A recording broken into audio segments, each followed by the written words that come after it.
I remember the sound more than the sting. The slap. Flat, sharp, humiliating. 280 pairs of eyes fixed on me. My wedding. My medals pinned proudly to my chest. And my bride's father, Arthur Caldwell, billionaire CEO, untouchable in his own mind, spitting his words like venom.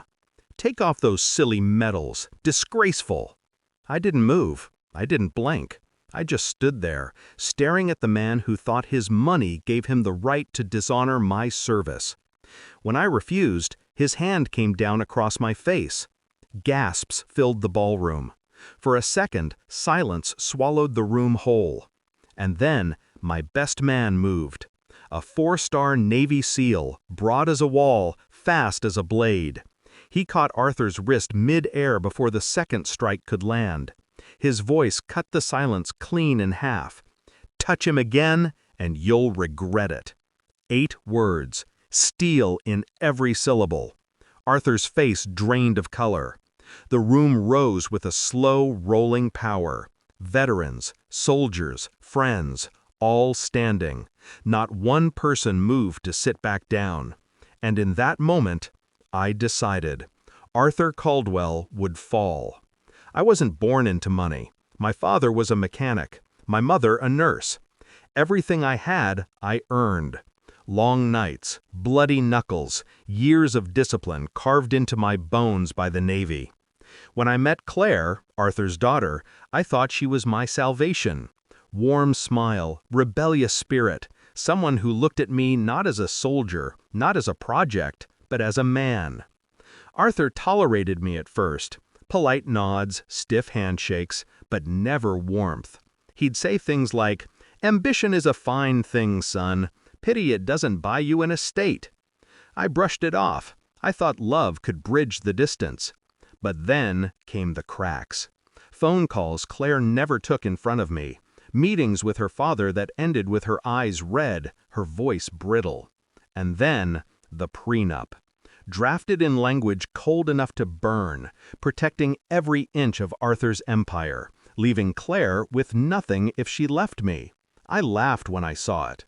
"Do you think I'm marrying your daughter for money?" Arthur's reply was ice. "I think men like you always want what they can't afford." That was when the first seed of betrayal took root. The night of the rehearsal dinner, I found the truth. Arthur hadn't just disrespected me. He'd tried to sabotage me.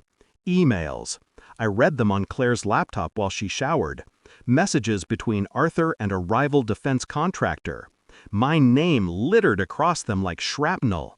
He was feeding false stories to kill a promotion I'd been lined up for. Calling me unstable. Calling me a liability. He didn't just want me out of his family. He wanted me ruined. My chest went hollow. My hands shook. And then, everything inside me hardened. I didn't rage. I didn't confront. I didn't scream. I planned. Arthur thought money was power, but information was the blade that cut deeper. I started quietly. Months before the wedding, when the tension first brewed, I'd begun keeping records. Little things, screenshots, transfers, phone calls I shouldn't have been able to log. Contacts from my service days owed me favors. One of them, a cyber warfare specialist, helped me dig deeper. What I found was rot. Arthur's empire wasn't clean. Shell companies funneling money offshore. Bribes disguised as consulting fees. Government contracts bought, not won. I built a file, thick, heavy, irrefutable. By the time he slapped me at the altar, my revenge was already waiting. That slap was just the ignition. The morning after the wedding, I sent the first envelope. Anonymous, straight to the Federal Fraud Division. Then the SEC. Then a handful of journalists who'd been hunting Arthur for years without proof. Each package was a knife. Each knife precise. Arthur's empire bled slowly at first. A halted deal here, an investigation there. His board began to sweat. His investors began to whisper. Claire asked me one night why I was so calm while her father unraveled. I kissed her forehead and said, "Some men bury themselves. Your father just digs faster." The final blow came at the annual Caldwell Industries Gala. Arthur, desperate to show strength, walked onto that stage to thunderous applause. But the screens behind him flickered. Once, twice, and then my file played. Wire transfers, offshore accounts, names, dates. Every dirty secret projected 30 feet high in crystal clarity. The crowd gasped. Phones lit up. Cameras rolled. Arthur froze mid-speech. His mouth opened, but no words came out. Just sweat. Just silence. I was in the audience, front row. My medals gleamed under the stage lights. Our eyes met. For once, Arthur looked small. Security escorted him off stage. The FBI waited outside. Claire wept that night. Not for him, but for the years she'd spent trying to earn his love. I held her while the world devoured her father piece by piece. When the cuffs closed around his wrists, I felt nothing but clarity.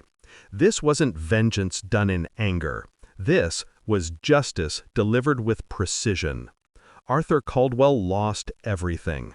His company stripped. His name blackened. His empire burned down to ash in the papers the next morning. And me? I walked away with Claire's hand still in mine. My honor intact, my head high. The man who slapped me in front of 280 witnesses was now a headline, a cautionary tale, a ghost of the empire he thought immortal. I sometimes think back to that moment, the sting of his palm, the laughter he expected, the shame he wanted me to feel. Instead, I feel only the weight of my medals, cool against my chest. Symbols not of vanity, but of battles survived. Arthur tried to strip me of dignity. Instead, I stripped him of everything. And as I watch Claire sleep beside me, peaceful at last, I whisper to myself the only truth that matters. Power built on fear collapses. Honor built on sacrifice endures.